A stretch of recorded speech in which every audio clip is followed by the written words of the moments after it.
మేము తీసుకున్న రూమ్ దగ్గర నుంచి ఇది వాకబుల్ డిస్టెన్సేనండి.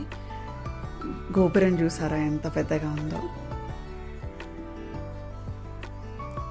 సో ఇది టోటల్ 20 ఫ్లోర్స్ అనుకుంటా. సో ఇప్పుడు మనం ఏంటంటే ఇక్కడ టికెట్ తీసుకుని 18th ఫ్లోర్ వరకు అలా ఉంటుంది మనకి. అక్కడ అందరూ ఏంటంటే ఆ విండోస్ నుంచి ఈ శివుడి స్టాట్యూని చూడాలన్నమాట. ఎంత బ్యూటిఫుల్గా ఉందో చూడండి. అసలు నాకైతే భయం వేసింది అంత హైట్కి వెళ్ళేటప్పటికి.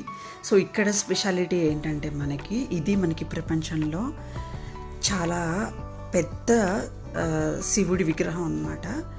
123 అడుగుల విగ్రహం అండి. అండ్ ఇక్కడ ఇంకొక స్పెషాలిటీ ఏంటంటే సన్ రేస్ ఈ విగ్రహాన్ని తాకినప్పుడు ఏంటంటే ఇవి బంగారు రంగులో మెరుస్తాయి. ఇక్కడ ఇది చాలా స్పెషల్ అన్నమాట.